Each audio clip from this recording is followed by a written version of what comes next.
Hello everybody and welcome to a new video. This is Dolphin. Today guys we have a new video about Summoner's War. Today we have the balance patch came out. The notice of the balance patch came out and we're gonna have a look at it. Guys, don't expect too much. It looks like Clown to us striked again. We'll see the balance patch. I think a few things are alright. We're gonna have a look at it and we're gonna see what's good and what's not good about the balance patch in a second. Guys, before getting to the video, don't forget to like the video and subscribe to the channel if you haven't already. It's free and support the channel a whole lot, guys. So if you can, please hit that button. It really helps. Alright, let's look at it and let's get disappointed together. I did have a look already, so yeah, let's get into it. This is it. This is a new balance patch. I feel like they are actually joking now. Yeah, they ignored the first picked monster, the most pre-banned monster of the game, for 2 balance patches in a row. I know they wanna sell packs, but I don't know if that is gonna actually do any good for them. But yeah, as you can see, there is no Sky Surfer win here. It's nowhere. They didn't nerf Oliver, they didn't touch Masha, obviously. I feel like until they don't nerf Oliver, they're not gonna nerf Masha. They didn't touch Shizuka either.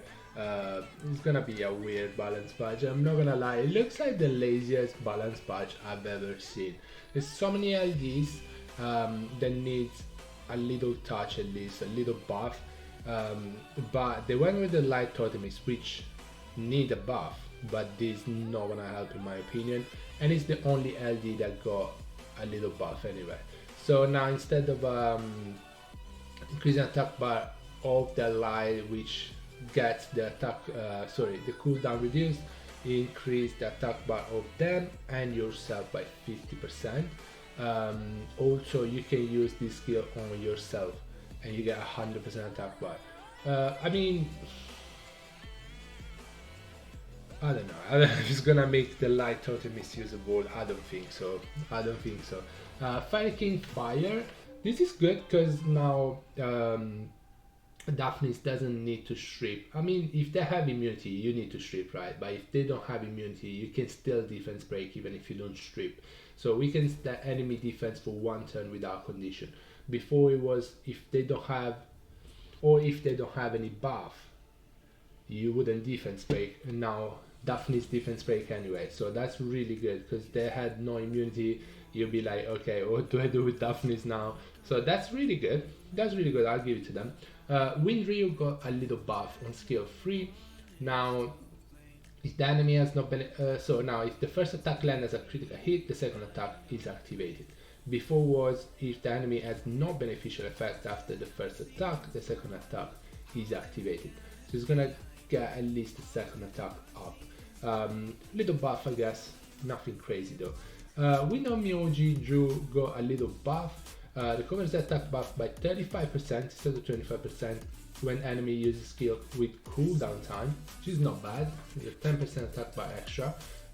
Also, this additional damage that's proportional to the enemy's HP when attacking the suppressed monster. I don't know how much damage Drew is gonna do because he's probably gonna build that on like support kind of build. I don't think she's gonna do that much damage, but the 10% extra attack bar increase is not bad. Now all the Beast Monk got the first skill buffed.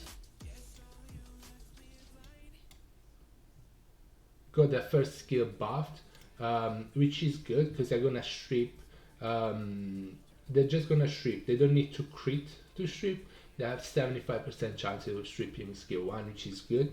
Also, Kumar can actually silence the enemy for 1 turn with skill 1.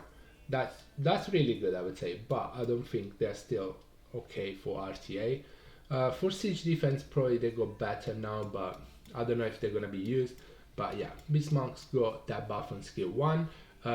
Unicorn, the light one, actually sorry, they buffed the light unicorn as well. It's gonna heal by 15% instead of 10%. Now it's definitely usable. Oh gosh, Monkey King, the Fire Monkey King got a little buff and now increase attack speed by 10% instead of 5 whenever you attack, up to 10 times, and it becomes so fast. Now, I still don't think the Monkey King is going to be good for RTA, or that good at least. I mean, it could be decent, because like Oliver and stuff, but I don't know. And it can be CC, that's really good, but I guess if the enemy has a lot of AoEs, it's gonna become really fast. 100% extra attack speed, that's not bad actually. That Monkey King got a little buff on skill 3 as well, now stands with 75% to 65, which is more. I think Dark Monkey King is, in my opinion, is pretty good. It's definitely worse than the light one, but I think Dark Monkey King is already pretty good. That's decent buff as well. So another LD that got buffed, right? Sorry, but like it's not real buffs, like, because I think Monkey King, the Dark Monkey King was already usable. The Light Chimera was already usable, really good actually. And then like Light Unicorn didn't. What is this? So that's what I meant. But yeah, sure, they buffed LDs. Chimeras, the skull got buffed. The attack will always land as a critical hit if the target's attack speed is lower than yours. So you don't need much, you don't need crit rate really on the Chimeras. I mean, you kinda need it because like Lagmanor on skill 3 does also pretty decent damage. I guess you use that for the stun mostly, but it does still good damage. But Squall is the one that does most damage, so I guess this is decent, but you might need crit rate anyway. Hell Lady Water got a buff, so now block enemy from removing harmful effect for 2 turns instead of 1. So like Abellio can get CC'd for 2 turns, so he can't really cleanse himself if you stun him. Like you stun him, somebody else goes below 40%, is not going to be able to cleanse because you have these on him. Okay, so Hell Lady Fire, Soul Crusher attack 4 times. The damage is pretty much the same, 7% extra, but it's pretty much the same, it's just more hits. So actually with the with artifacts it's going to do a lot more damage, but yeah, little buff for the Fire Hell Lady. I think she needed more than that. Dark Hell Lady, Dofla, another dark unit got buffed. Okay, so instead of like stripping with 30% chance, steals with 30% chance. Now again, I don't think this is that much of a buff because it's a dark unit, and yes, skill 2 is every other turn, so probably shouldn't be higher than 30% strip, but like it's a dark unit, so it could carry higher than 30%. Fire Demon got the same buff as Beth, so now block enemies from removing beneficial harmful effect for 2 turns instead of 1. Again, it's pretty good against Abellio as well. Dragon Knight, Laika got a buff, so now you receive 20% of his max HP as damage instead of 30. So you need to hit him 5 times before you kill him. It's gonna be hard to kill Laika now. It probably might be usable now. Wind Shadow Caster got a buff, grants one of the harmful effect on all allies without condition. Before it was grants one of the harmful effect on the enemy that has the beneficial effect removed for 2 turns. Now you just apply debuffs, decrease defense, decrease attack speed, and increase chance of glancing hit. That's not bad though, that's not bad. Another buff for Wind and Light, Shadow Tie, when attacking the enemy tied with Shadow with a single target skill, give 50% of first hit damage to all enemies. It's not bad, if you hit really hard, that might be pretty good actually. So Battle Angel, Fire and Wind got a buff. I think the Water one is actually pretty good already. The Fire one, Jet Attack, additional recovery attack bar in proportion to the damage dealt to the enemy, up to 50%. Yeah.